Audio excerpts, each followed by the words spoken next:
boa noite, gente. Muito feliz por vocês estarem nesta live. Compartilhem.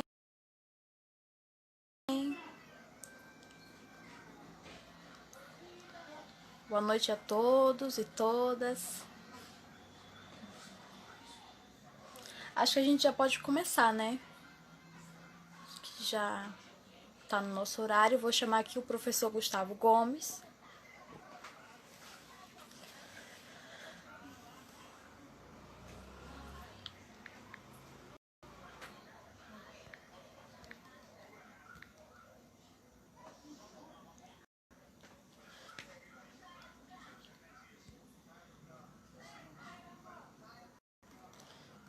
Esperar o professor entrar para a gente poder chamar ele.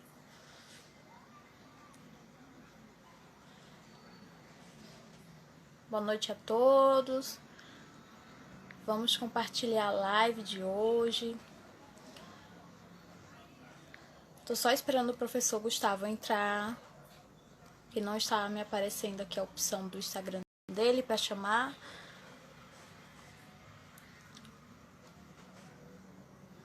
Estamos ao vivo no YouTube, gente. E quando eu vou chamando ele, compartilhem nossa live. Aqui no Instagram, no YouTube também. Vou chamar ele.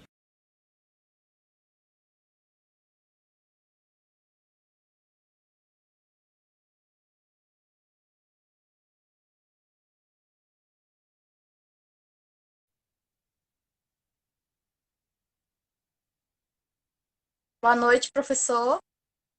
Olá, Luciana, boa noite. Para mim não aparece a minha imagem. Para vocês está aparecendo? Me ouvem? Me visualizam? Tá aparecendo você. Tá aparecendo sua voz também. Tá. Quer Então, tentar de novo? Se dá para me ouvir, eu fico incomodado de não Vamos conseguir tentar de novo? visualizar. Então vamos tentar de novo. Eu te chamo de novo. Ok, obrigado. Vamos tentar de novo. A internet, a gente sabe que aqui tá com problemas aqui em Delmiro. Vou chamar de novo o professor.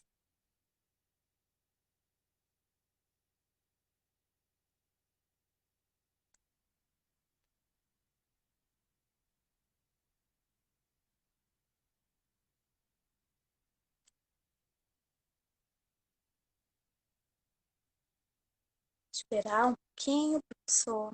Aceitar o convite.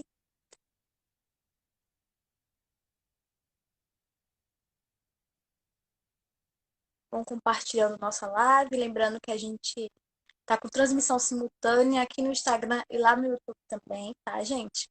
Nossas lives ficam salvas aqui no Instagram e lá também, no YouTube.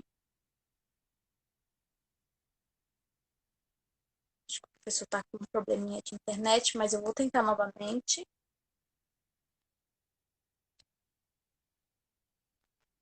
Pronto, vou tentar.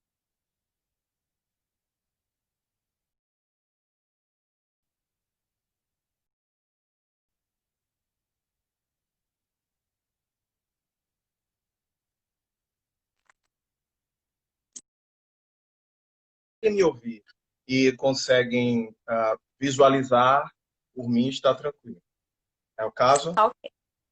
É isso. Então, gente, a tema da nossa live de hoje é a cultura afro-brasileira nos saberes docentes. O nosso convidado de hoje é o professor doutor Gustavo Gomes, fundador e diretor do equipamento cultural Abiaxé-Bé. E eu peço para que o senhor se apresente para todos nós. Ok, Luciana, obrigado. Novamente. Primeiro, eu quero agradecer a partilha, né? É a oportunidade. É a primeira vez que eu venho socializar publicamente, né, depois da defesa, algumas reflexões a partir da tese. Então, quero agradecer a você por aceitar ser a relatora de hoje. Tinha que ser aqui no Abiaxé-Bé para socializar essas reflexões da pesquisa. A bênção aqui é de bênção. Boa noite a todos. Muito obrigado pela audiência também, pela partilha, pela audição atenciosa que eu sei que vocês vão nos proporcionar hoje, e interação, né? Porque eu sei que virão perguntas do público. Então, Gustavo Gomes, antes de ser professor, né, é um cidadão, uma pessoa comum, é um negro, gay, nascido e criado na periferia, com uma mãe solteira, abandonado, né, pelo pai, e que foi criado numa família extensa, protagonizada por 9 mulheres na periferia do Recife, né? Me formei em licenciatura em História, me formei professor de História em 2009 pela Universidade Federal Rural de Pernambuco. Em 2011, eu concluí a minha especialização em História e Cultura Afro-Brasileira pela Católica de Pernambuco. Em 2013, eu concluí o mestrado em História Social da Cultura Regional pela Universidade Federal Rural de Pernambuco. E foi também um ano em que eu fui aprovado como professor efetivo aqui da Universidade Federal de Alagoas, campus do Sertão, né? Então, desde 2013 que eu venho desenvolvendo ações voltadas para ensino de história, relações étnico-raciais e cultura afro-brasileira, porque esse é o meu grande objeto, tema e objetivo de vida, investigar essas relações, né? Venho desenvolvendo, orientando projetos de pesquisa, TCCs, em nível de graduação e pós-graduação, também projetos de extensão, dos quais o mais famoso acabou sendo o Abiaxé-Vé, né? E também nas aulas, atividades de ensino, enfim. Agora, no dia 1º de junho de 2020, eu defendi a tese de doutorado em educação e, no campo da educação, continuei investigando ensino de história, né? Também fui bailarino do afoxé Oxum Pandá, que é um dos mais antigos de Pernambuco, uma afoxé, uma agremiação carnavalesca de cultura negra, que me foi uma escola de militância, de empoderamento, de negritude, e que eu trouxe, né, um bocado dessa experiência para cá, para a Biaxé, somando essa experiência da militância, né, a minha experiência religiosa, porque eu sou candomblessista, iniciado a Logum Edé, então 27 de setembro próximo, agora eu completo 6 anos de iniciado, e esses são os lugares de fala que venho adicionando na minha experiência investigativa, né, enquanto pesquisador, militante, adepto de religiões de matriz africana, artista negro, é isso. Conta pra gente o que define, professor, o currículo de história. Então, eu gosto de pensar o currículo, né, como um artefato de poder. Minha abordagem no doutorado, ela se deu a partir de uma perspectiva pós-estruturalista, né? Então, é uma perspectiva que busca questionar, né, balançar e desconstruir as estruturas que servem de pilares a esses castelinhos prontos, né, de dominação, de subalternização que a gente vê. Essa perspectiva teórica me ajuda a problematizar, a questionar e a recusar. O mais importante para mim é que me ajuda a pensar modos de recusar e pensar transformações e outras reconstruções, né? Nessa perspectiva, o currículo, ele não é inocente, não é imparcial, ele não é isento de intencionalidades, né? Não é simplesmente um documento que organiza conhecimentos históricos, né? Só o fato de dizer que ele é um documento que organiza implica em reconhecer que ele opera uma série de seleções. Mas ninguém opera seleções sem operar o seu contrário, que é vários processos de exclusões. Então, o currículo é esse território em disputa, né? E ele é um artefato de poder, porque quando ele seleciona e autoriza o que vai ser ensinado e o que não vai ser ensinado, ele está autorizando e permitindo, né, silenciamentos e visibilidades. Aquilo que será autorizado e legitimado como conhecimento digno e legítimo de ser perpetuado na nossa sociedade e aquilo que não irá. É por isso que diferentes grupos e categorias sociais brigam historicamente para se ver representado no currículo. Porque a garantia curricular de sua identidade social está representada ali nos temas de ensino, né, nos é uma possibilidade de tirar os estigmas negativos que foram construídos em cima dessas identidades sociais.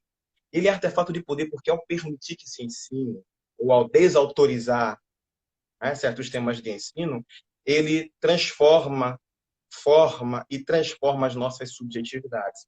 É uma das coisas que eu digo lá na tese, né, que nossas subjetividades são também curricularizadas. Então, veja, durante muito tempo eu estudei em escolas né, em que o discurso curricular da história, que me atravessou, que me subjetivou durante muito tempo, era um discurso pautado na perspectiva branca, eurocêntrica, cristã, capitalista, burguesa, né, e, portanto, individualista, competitiva, produtivista, e esse era o exemplo de identidade do tempo da educação básica como moreno claro era o que eu queria ser, né? Que não aceitava a minha sexualidade porque o padrão era a heteronormatividade, né? Esse currículo, ele é também um currículo patriarcal, misógino, homofóbico e extremamente racista. Então a gente precisa reconfigurar os currículos de história, não é? Porque durante muito tempo eu estudei com narrativas, com currículos que nunca me contemplaram. Porque por mais que eu tentasse me enquadrar nesses projetos aí, que eram colocados como verdades para mim, na verdade o meu corpo fala outra coisa. Na pele, não é? Nos meus trejeitos, né, de homossexual, no meu cabelo, na religião que eu escolhi para professar. Então, em nada esse currículo hegemônico, canônico, que se diz tão imparcial, né, que se diz tão científico, na verdade, ele assume as bandeiras de uma hegemonia exploradora, né, racista, segregacionista, e a gente precisa entrar nessa disputa de território.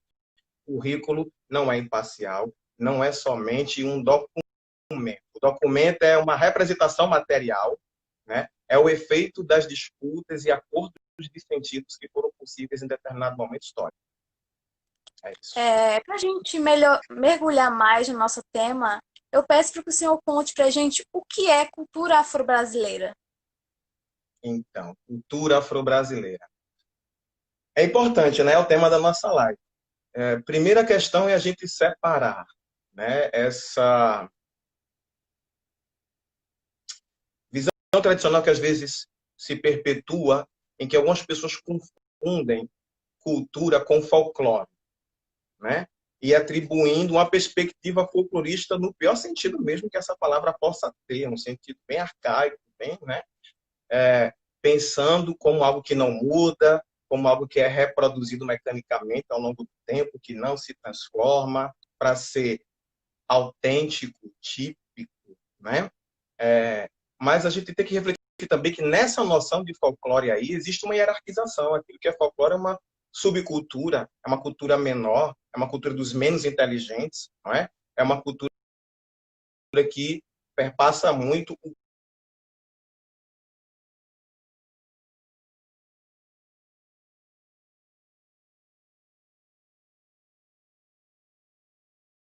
pessoa muito datada, mas que ainda se perpetua, né, nas nossas práticas escolares por aí, tá? Então, a gente tem que diferenciar, porque essa perspectiva do folclore, ela esvazia o sentido político da cultura. A cultura é dinâmica, porque ela é, sobretudo, um espaço de mediação de poderes políticos, de poderes, né? Então, a cultura afro-brasileira, eu gosto de pensá-la de forma mais elástica, pensando não só no seu produto final, né, como um conjunto de práticas ou um conjunto de objetos, não só como seu meio, que é o trabalho humano, mas eu gosto de pensar também em seu início, como disponibilidade, capacidade, tá? Disposição de criar. Então, eu penso a cultura a partir de uma noção Foucaultiana mesmo também de positividade. O que é, Luciana, positividade? É tudo que consegue criar novas realidades. Eu estou dizendo isso. Cultura afro-brasileira, ela é um instrumento de mediação política que constrói novas realidades. E constrói novas realidades em perspectiva negra, tá? E ela vem mediar esses poderes porque nós vivemos, a nossa vida é um eterno jogo de poder, né? Em que os critérios raciais, inclusive, são pesadíssimos, porque eles garantem as desigualdades no Brasil, no Ocidente como um todo, né? Então, produzir cultura em perspectiva negra é assumir que essa produção cultural se dá por pessoas, se deu por pessoas que foram escravizadas no passado, mas a cultura afro-brasileira não foi formada só lá. Ela é formada, ressignificada e transformada no presente. No presente temos nós ainda negros aqui produzindo cultura, mas mesmo que não estejamos mais sob o jugo da escravidão, a gente ainda continua sendo subalternizado nas condições sociais e raciais em que vivemos no Brasil, porque essa sociedade é estruturada no racismo. Então, produzir cultura em perspectiva negra é produzir sentidos, valores, códigos, práticas e também produtos materiais e simbólicos que nos ajudem a significar o mundo numa perspectiva que nos dignifique e que nos ajude a propor transformações para superar a desigualdade racial. Então, é o que a gente vai ver, por exemplo, na imprensa negra, né, criada desde o do período abolicionista, né? No pós-abolição, a gente tem vários exemplos, Frente Negra Brasileira, a gente vai ter o movimento negro unificado a partir da década de 70 e várias, né, representações estaduais desse movimento vão produzir uma imprensa negra. A gente tem, por exemplo, o site Negritos, organizado pela professora Marta Rosa, né, da UFRB, em que ela organizou uma série de jornais, né, e está lá tudo disponibilizado para os professores e pesquisadores baixarem em PDF esses jornais.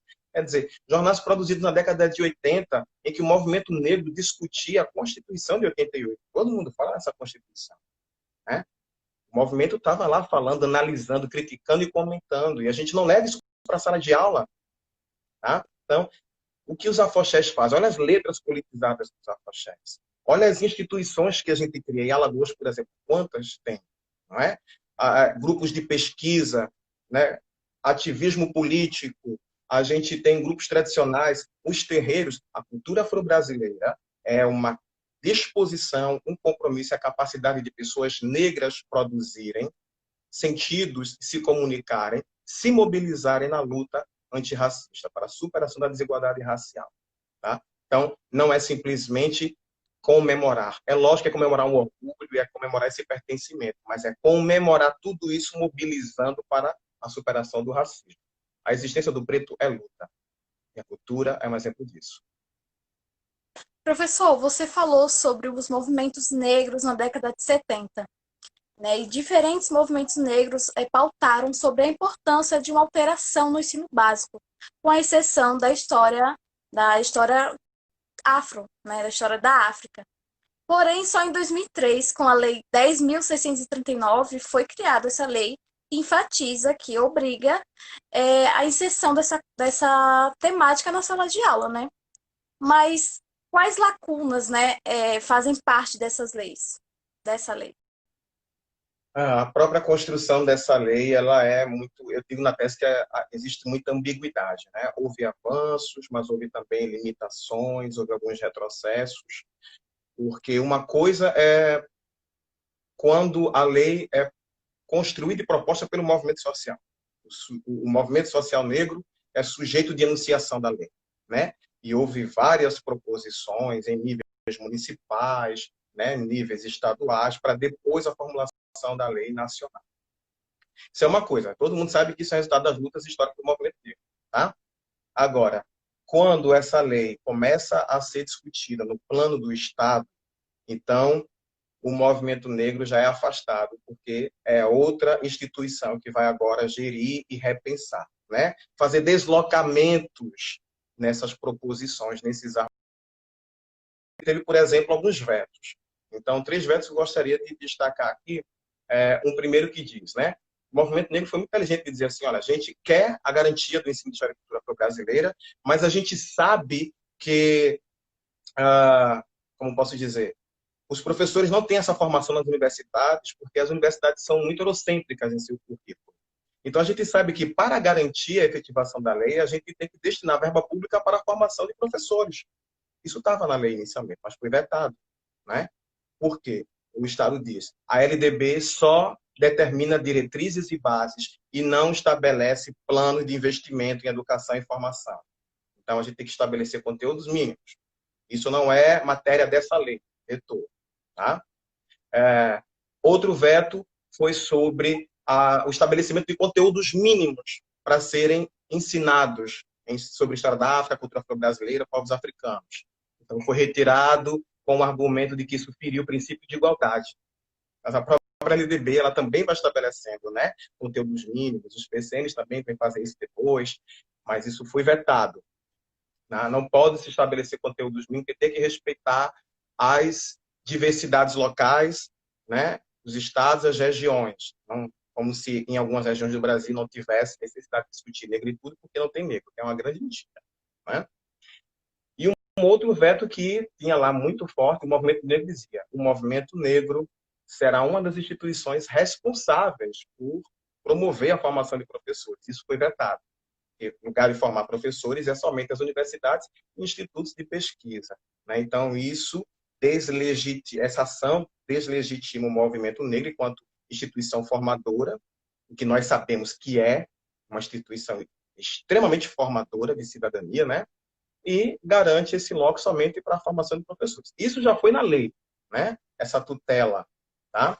Essa permissividade ilimitada, é isso que eu quero chamar de tutela. A gente permite a obrigatoriedade do tema, mas desde que a gente coloque os nossos limites. Porque a gente também precisa pensar, existe a resistência negra, mas existe também a resistência da branquitude e a resistência negra. Eles vão lutar para manter os privilégios, né? E engraçado é que eles vão, engraçado quero dizer com ironia, tá? Eles vão buscar os argumentos na própria Constituição para nos acusar de que agora estamos querendo gozar de privilégios, quando na verdade a gente só está querendo conquistar direitos mínimos que sempre foram tirados, porque fomos subalternizados. Quem gosta de privilégios são eles, né?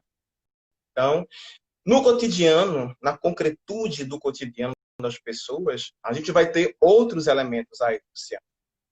Então, a gente tem livros didáticos que são muito limitados para discutir essas questões, formação de professores ainda que não são tão sistemáticas, né?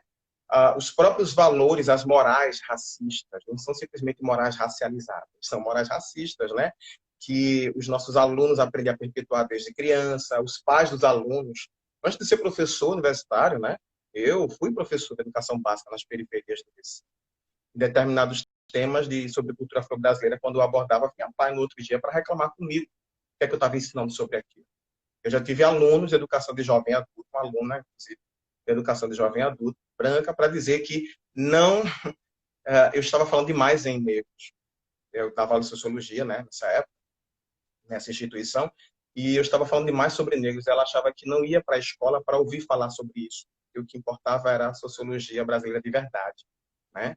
Então, isso também são lacunas aí, são questões que vêm precarizando. Então, o professor tem que estar muito bem preparado para poder saber responder, né? Essas questões. Tudo isso vem precarizando. Eu acho que uma das maiores dificuldades de tratar esses temas aqui no sertão e precisamente nas periferias é o racismo ainda, né? As pessoas ainda não estão acostumadas e também não querem ver uma história da África, a história da cultura afro-brasileira nas escolas, né? A gente sempre vê uma história de brancos, uma história totalmente eurocêntrica e hegemônica, não é? Exatamente, exatamente. O problema é que as pessoas, para mim isso é extremamente problemático, né? Quando as pessoas naturalizam a tal ponto que acham que isso é bom e necessário para a vida delas. Olha, mas o que tu está julgando como bom e necessário, como normal e vamos levar na vida, é racismo, sabe? Entre outras formas de discriminação, né? Que a gente sabe, tem racismo, tem homofobia, tem misoginia, tem tantas formas, né, de poder opressor, e as pessoas acham que tudo é normal. Não, gente. O exercício intelectual e a escola, né, não é uma universidade, é uma escola, mas ela deve servir como laboratório de democracia, né? Então, isso está garantido lá nos PCNs de pluralidade cultural, autores do ensino de história como Kahneman Seffer falam isso, né? A escola tem que ser um laboratório de democracia.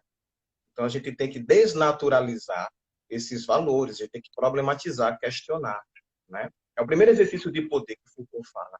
Questionar o discurso é desestabilizar as forças hegemônicas, né? A gente tem que fazer isso. Professor, vou fazer mais uma pergunta e já já eu falo aqui do comentário. Pode ser? Que mandaram aqui pra gente? Pronto. As imagens bem místicas e folclorizadas são bem uma arma do racismo para tratar nas salas de aulas, né? Mas como a gente pode desconstruir todas essas imagens e problematizar, dizer o quanto é difícil essas imagens, o quanto são prejudiciais para nós? Tá. Primeiro que é uma guerra de imagem, né? Tudo é uma guerra, é um jogo, é uma luta mesmo. Não tem como não. A vida, Eu repito muito Foucault, minha gente, mas eu me encontrei muito nas teorizações dele, né? No meu trabalho, ele foi o principal teórico, né, junto com o Larossa, mas eu usei também, obviamente, muitos autores negros brasileiros, sobretudo aqueles que também fazem uma abordagem Foucaultiana, né? Eu também utilizo alguns conceitos Foucaultianos. Mas eu falo muito dele porque ele tem uma expressão que eu gosto muito, que é: a vida é bélica, a vida é uma guerra, né? Sobreviver, não é? Não é vegetar que estamos querendo sobreviver com dignidade. Isso é uma guerra, porque os direitos de uns foram tirados devido aos privilégios de outros. A luta é essa. Então, é uma guerra de imagem. A gente diz que essas imagens são folclorizadas, são estigmatizadas, mas são as imagens que os alunos têm uma pesquisa no Google, numa reportagem da TV. A gente tem que dar acesso a outras imagens, certo? As imagens é, de progresso científico, de progresso tecnológico, as imagens de processos de urbanização. Quando eu falo em processos de urbanização, não é mostrar aquela cidade é lá, né, o sonho burguês das avenidas largas, os prédios, ruas limpas, somente não. Porque o processo de urbanização na sociedade capitalista ela está extremamente ligada à construção de subúrbios, né, e marginalidades dessa urbanização. Então, é pensar mesmo esse comparativo, né? Não se trata nunca de tratar somente a diversidade pela diversidade como se isso fosse um valor exótico.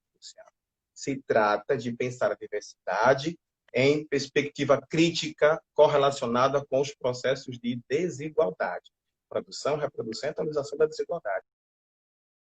Outros tipos de narrativa, né? Fazer-os questionar os cânones que os fizeram pensar de maneira estigmatizada. Como é que a gente faz esse aluno questionar? Não é só eu, o professor, perguntando, mas eu apresentando outras fontes, outras imagens, buscando fazer com que o aluno, olhe, preste atenção nesse detalhe da foto, vamos ler esse artigo, vamos pesquisar dados de estatísticas sobre países africanos, né? Vamos pensar outras realidades, vamos conhecer autores africanos. Então, isso vai propor, não é, o contradiscurso ocidental. Essa experiência o aluno também precisa. É uma questão de acesso. Não é fácil, não é? Eu sei que tem professores que têm condições precárias demais para trabalhar. Eu afirmo mais uma vez, eu dei aulas em escolas municipais de Recife, né? Eu dei aulas em escolas estaduais de Pernambuco, eu dei aula em escola que não tinha nem trinco na porta. O vento batia a porta o tempo todo. Eu dei aula em escolas que a gente vivia com rondas policiais por conta da violência, né? Que aconteceu lá. E o Estado, em vez de investir em políticas públicas, o Estado bota a polícia para recriminar o alunado, né? Enfim, então, eu sei o que é você ter uma sala de aula que não tem nem ventilador, né? Mas a gente também tem que buscar hoje outras tecnologias, outras formas de garantir esse acesso, né? Inclusive, você, professor, acesse para que você coloque pelo menos na sua narrativa, porque a sua narrativa é um instrumento didático. A sua oralidade é um instrumento didático. Permita, fale sobre, né? Permita que a sua narrativa seja a primeira contra-hegemônica, a que o aluno vai ter acesso, pelo menos. É isso. Bom, professor, vou relatar aqui um relato de uma das pessoas da live. Acho que você vai ser a melhor pessoa para responder isso, tá? É um caso de racismo, sobre o que fazer quando a gente sofre o racismo. Mas eu vou aqui ler para você. Boa noite. Chamada de pobre preta, urubu, aqui em Delmiro Gouveia, Alagoas. Triste passar por isso, não sei o que fazer. Estou meio que desesperada, pois essa pessoa já vem me fazendo isso há 8 anos. A Nossa. Nelma falou. Ok, não, mas você... primeira questão é que você vai ter que fazer um BO, né? Você pode fazer isso virtualmente, tá certo? Depois tem um segundo procedimento, agora eu vou ficar te devendo, porque essas questões jurídicas são diferentes procedimentos e eu não domino totalmente ainda, tá? Consegui, inclusive, hoje com o professor Pedro, que é advogado do INEG, obrigado, Pedro, uma cartilha, já foi socializada com a Viaché, e vou te passar também, Nemo, para você entender todos os procedimentos. Então, você tem que abrir um BO para que isso seja levado adiante no Ministério Público, tá certo? Eu espero que você tenha coragem de levar o processo adiante para que as injúrias raciais que a gente tem passado sejam punidas, né? É um ganho não só para você, mas para toda a negritude do sertão. A gente precisa conscientizar a sociedade sertaneja, né? Não só de que ela tem que reconhecer e valorizar a sua negritude, mas que essa negritude tem que se empoderar e enfrentar os medos locais, né? Nessa região. 8 anos é muito sofrimento para qualquer pessoa, né?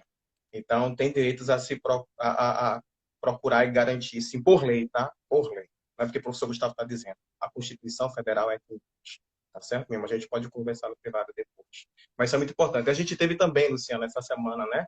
Um caso também com o senhor Marconi, que foi vítima de injúria racial em via pública no centro de Delmiro Gouveia. E olha que as pessoas têm uma tendência a dizer que não existe racismo em Delmiro, né? Fizemos uma nota de repúdio que circulou a cidade e gerou uma grande movimentação. Isso foi muito importante, né? Neumann, a gente também vai conhecer seu caso para emitir uma nota de repúdio, tá? Isso é importante. Professor, é até difícil continuar, né, com um relato assim ao vivo, mas enfim.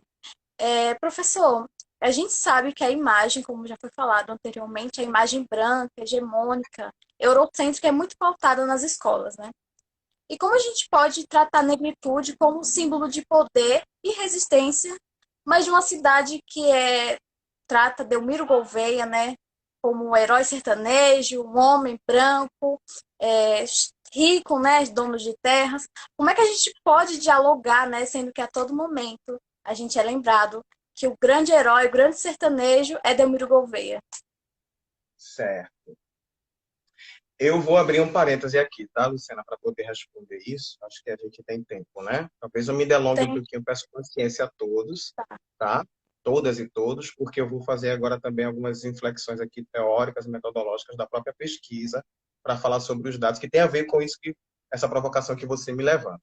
Então, de fato, Delmiro Gouveia, ele é um símbolo de uma memória muito forte, né, para esse município, para a região do Sertão, porque ele foi, inclusive, para o Brasil, em determinado momento histórico, né, na construção de uma república brasileira, tempos modernos, não é? O positivismo, o cientificismo, mas isso vinha também arraigado com a eugenia, não é? Foi um homem que veio para aqui, empreendeu muito, construiu uma coisa fenomenal para a época, realmente, com alguns favorecidos, né? Alguns favorecimentos que ele obteve do poder público, né? Isenção de impostos, enfim. Então, conseguiu-se muita coisa. Investiu seu dinheiro aqui nessa região e colocou suas regras. Mas antes mesmo do Delmiro Gouveia, o espaço do sertão ele é historicamente um espaço colonizado por homens brancos que compram terras e se tornam donos das terras e das pessoas que nela moram e vivem. Eles se tornam donos e a partir disso eles impõem suas regras, seus poderes, né? Isso vem desde a colônia, tá? Lógico que a gente está falando de contextos diferentes que vão atravessando o tempo, mas o que eu quero falar são de estruturas sociais, econômicas, políticas e culturais, tá certo? Que se mantiveram conservadas e conservadoras. Então a gente eu sei que o sertão deve muito à imagem do Delmiro Gouveia, mas a gente às vezes fica também louvando muito um herói que não foi ele somente que construiu isso aqui. Muita gente preta, né? Muita gente que veio como flagelado das secas atrás de um emprego aqui. Inclusive esse povoado aqui, que hoje é Delmiro Gouveia, um povoado Pedra, era um povoado que veio de pessoas, né, migrantes. Enfim, a gente, para construir uma outra história, precisa olhar outros sujeitos. Primeiro precisa querer olhar para percebê-los, né? Depois dar ouvidos a eles, não é voz. Eles sempre tiveram vozes. A gente precisa dar ouvidos, porque durante muitas vezes a gente ignorou durante muito tempo. Não é isso? E aí isso tem a ver com as minhas questões, porque, por exemplo, quando eu fui pesquisar no teu projeto de pesquisa para o doutorado, eu estava querendo saber quais são interferem no currículo. Foi a discussão inicial, a pergunta primeira que você me fez, né? Mas o que é, enfim, um saber? E aí, pensando, mais uma vez, a partir do Foucault, um saber ele não é somente uma rede de sentidos, uma rede de informações, né? De palavras, de sentidos sociais construídos de forma bem mais ampla. Diferente da noção de conhecimento, que está mais atrelada a uma noção de conhecimento científico, nos institutos de pesquisa, nas universidades, o saber envolve saberes religiosos, saberes morais, saberes ancestrais, são redes de sentido. Mas eles não são só redes de sentido, eles são posições, porque ao mobilizar um saber, ao falar sobre algo, eu não somente falo e informo sobre aquilo que quero falar, mas eu assumo determinadas posições de sujeito nesse jogo de poder que é a nossa vida, né? Eu assumo posições quando falo sobre. Então não se trata somente de falar, é como se fala, por que se fala, quando, para quem, em que circunstâncias, com que materialidades. É isso que a análise do discurso nos faz trabalhar, né? Então, o saber é uma rede de sentidos e é também uma posição de sujeito. A minha questão era, se os saberes docentes interferem, de que modo eles fazem isso? Né? Que saberes dos professores são esses? Que posições de sujeito são essas desses professores? São posições racistas ou antirracistas? E aí, pensando um pouquinho com o Tardif, né, que vai me dizer que os saberes dos professores eles têm diferentes naturezas, origens, e eles se alteram ao longo do tempo de vida do professor. Então, a gente tem, Tardif categoriza a partir de saberes profissionais, que são os saberes que a gente constrói na faculdade, na licenciatura, né? Aqueles saberes que têm como referência as ciências acadêmicas, a geografia, a história, no meu caso, por exemplo. Tá? Mas tem também os saberes pedagógicos, que tem a ver com as teorias pedagógicas, educação para as relações étnico-raciais, construtivismo, pedagogia, são saberes acadêmicos, né? Pedagógicos, perdão. E também os saberes curriculares, que é que currículo é esse, que leis são essas, que novas normas são essas, para exercer uma profissão legalmente. Então, são saberes da profissão. Mas todo professor, ele tem também os saberes da experiência. Ele nasce num grupo familiar, ele nasce num bairro, ele vive com vizinhos, né? Ele frequenta a escola desde a infância, ensino médio, ele procura emprego, ele trabalha. Antes de ser professor, ele exerce outros tipos de profissão. Ele, de repente, pode ter uma vida religiosa, se ele nunca foi muito religioso, mas, de repente, os pais são, e tem aquele discurso religioso dentro de casa. Então, há as experiências, o acesso a bens culturais, a lazer, não é? Enfim, tudo isso também vai influenciar os saberes dos professores. E isso tudo vai ajudar ou dificultar a implementação da Lei 10.639. Agora, o que eu queria saber é como é que isso acontece no sertão. Então, durante muito tempo, eu queria saber que saberes são esses. O problema é que eu poderia cair numa armadilha de dizer se o professor sabe ou não sabe. E aí eu quis ver de outra forma. Como se constituiu historicamente os saberes desses professores. Aí eu tive que ir para as histórias de vida. Então, nas narrativas, nas entrevistas de história oral que a gente fez, né? Tudo bem que na tese eu utilizei vários documentos escritos que eu fui achando nas vidas escolares do sertão, mas a principal fonte foram as narrativas.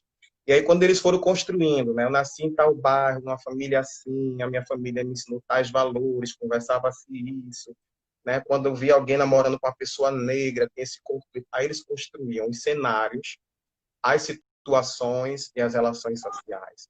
Reproduzir os discursos que aprenderam, que ouviram, e assim eles vão mostrando como eles aprenderam historicamente a pensar sobre o que é o que não é cultura negra. E aprender a dar valor ou não a ela, ou determinados tipos de valores. Como eles aprenderam, por exemplo, a demonizar os cultos de religião de matriz africana, a ter medo disso. Né? Como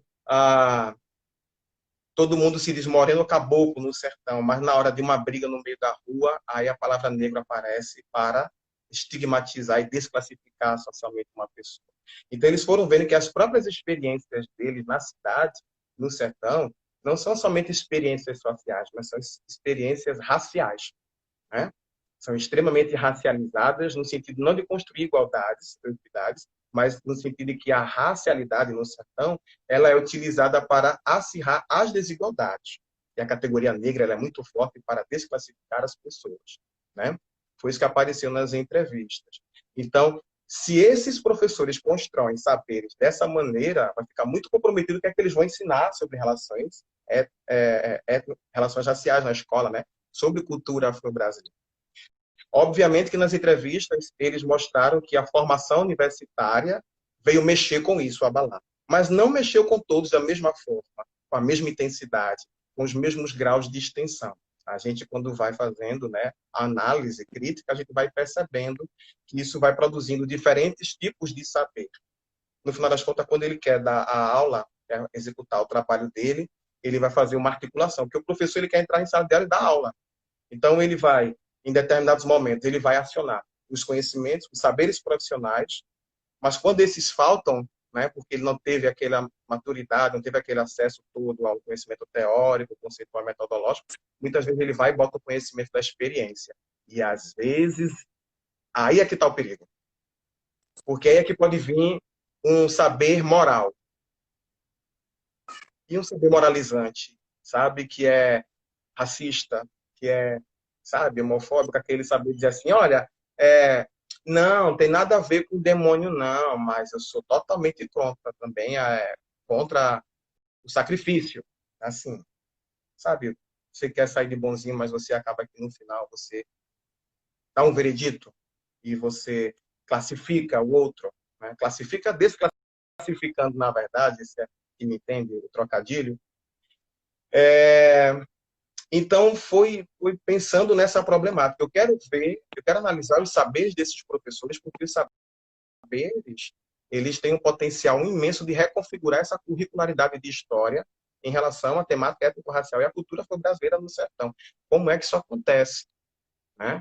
Então, o capítulo 5 ele é todo dedicado às histórias de vida desses professores nesse cenário sertanejo, e o quinto é pensando nas práticas de ensino. Aí os conflitos raciais aparecem, chovem na tese, chovem. E o tempo todo os professores dando entrevista dizendo assim, olha, naquela época eu não percebia isso.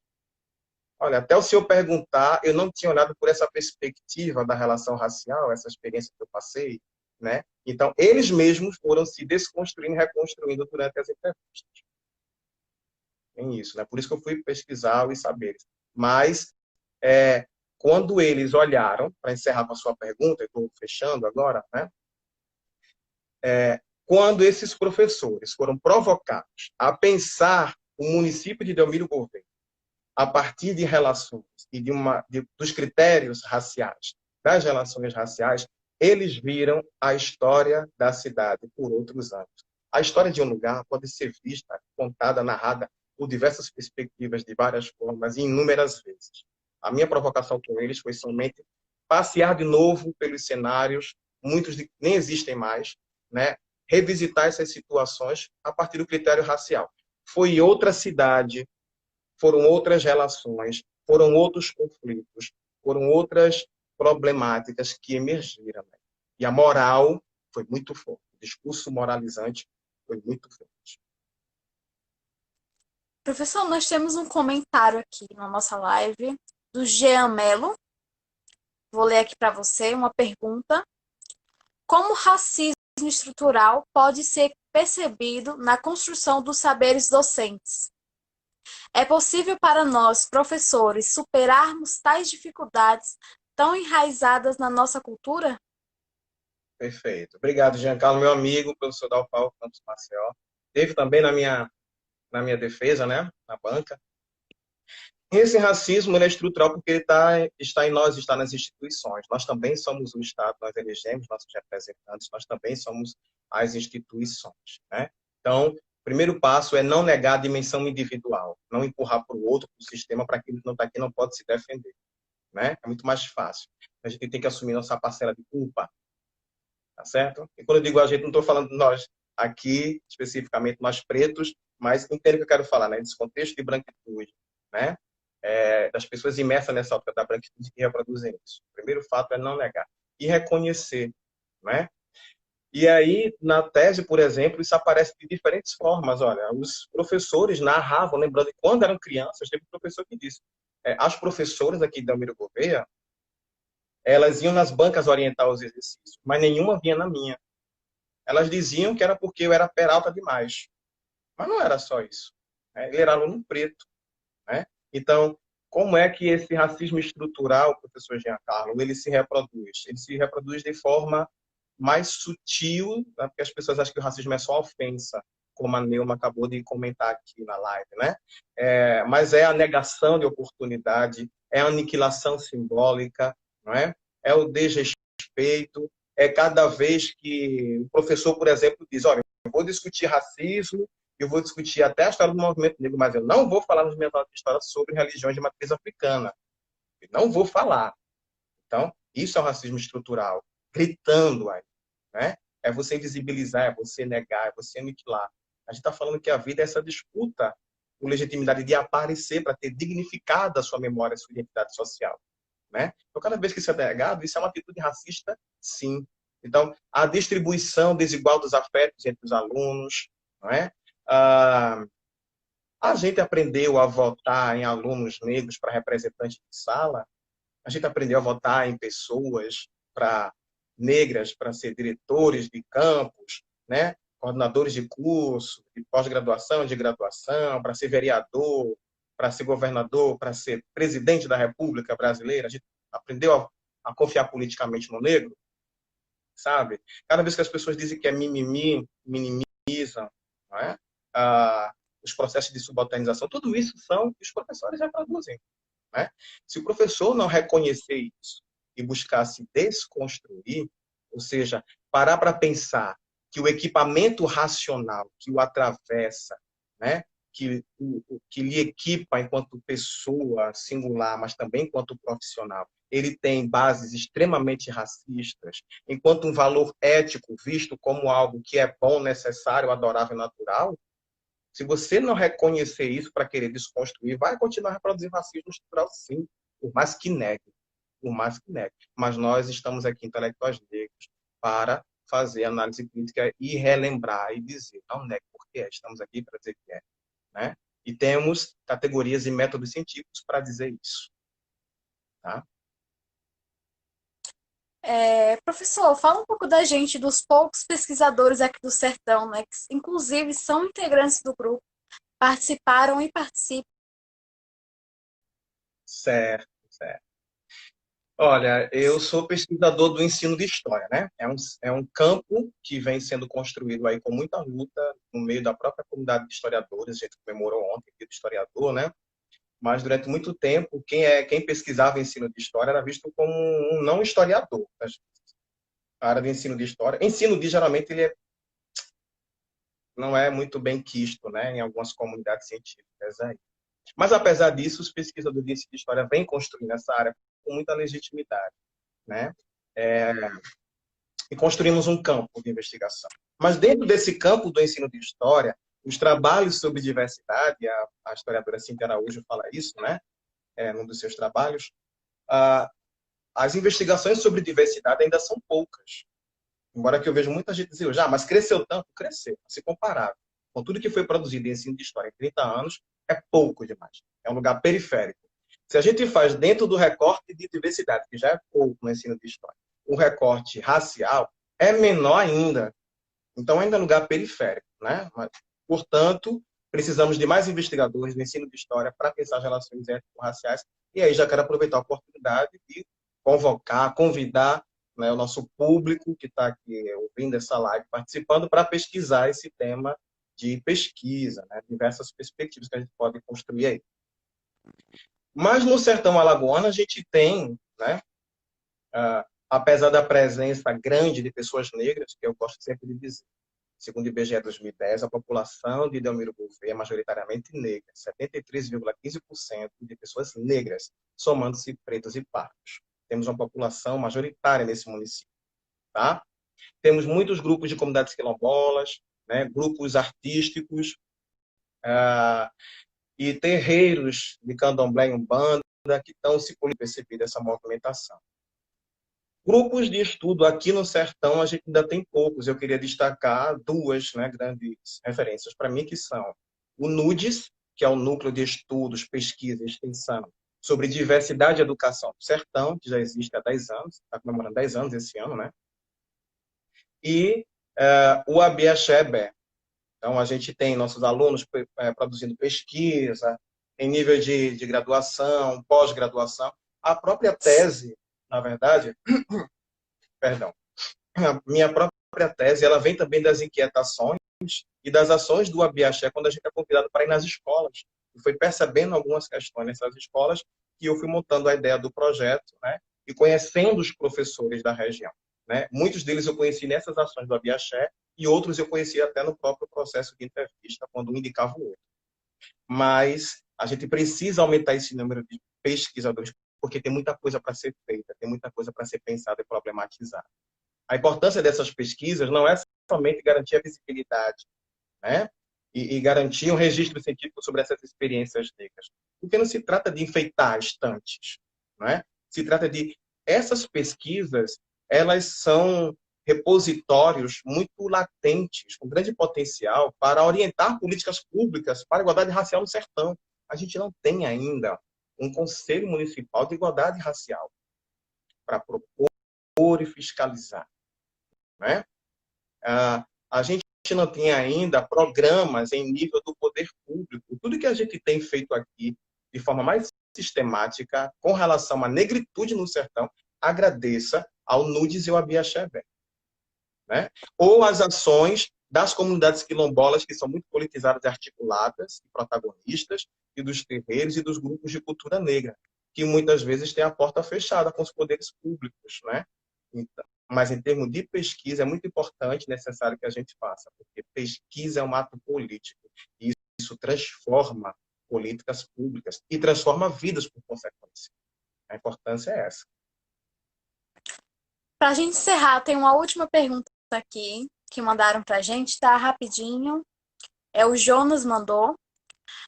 Quais problemas o ensino voltado basicamente para preparar o aluno para uma prova de vestibular pode afetar o ensino de África e da cultura negra no Brasil? Se eu entendi a pergunta, ele quer saber como o ensino preparatório para vestibular ou para, né, para entrar na universidade pode atropelar essa temática que é tão importante politicamente, né? Justo.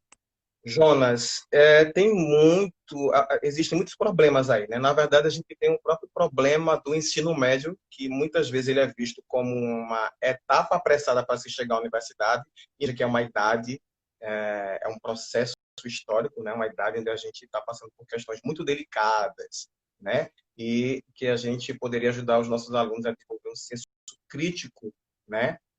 Politicamente, seleção, pensar na seleção, a gente faz uma abordagem conteudista, né? A gente limita o senso, não estou dizendo que não tenha senso crítico, mas a gente limita em muito, né? A gente não promove experiência. Veja, falar sobre África, cultura afro-brasileira, é questionar, é levar outras informações, é levar outras fontes, outras imagens, já falei disso, mas é também você experienciar a cultura afro-brasileira, sem se apropriar. São coisas diferentes. Mas eu vou falar sobre cultura afro-brasileira como ela na universidade, a partir de seminários, livros, debates, pesquisas, laboratórios, posso. Mas a gente, por exemplo, na Biaché, a gente pega o tambor, vai para a oficina de dança, tá? Vai aprender a fazer um turbante, mas aprender por que existe turbante, tá? Vai entender essa moda, essa estética, vai entender essa ética, essa cosmovisão. A gente trabalha com ancestralidade, corporeidade, isso tudo fica de fora se a gente faz uma abordagem conteudista só para passar. A gente fica decorando, né? Mas a África não é internalizada, subjetivada, como algo transformador.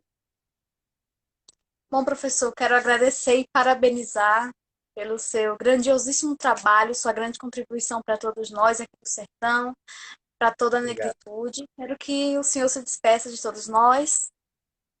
Ok. Eu quero agradecer pela partilha mais uma vez. Estou muito feliz de falar nesse espaço, né, que é nosso, a Biaxevé.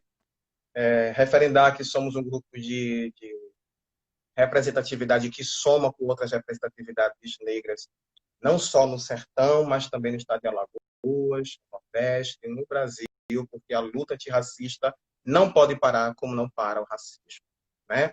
Dizer às pessoas que fiquem em casa o quanto puderem, né? Porque eu sei que tem pessoas que são obrigadas a sair de casa, mas quem puder, fica em casa, se guarda. É revolucionário se manter. Perdemos mais de 110 mil pessoas. Precisamos estar vivos para, quando isso passar, a gente pôr em prática os nossos sonhos, nossos projetos revolucionários, transformadores,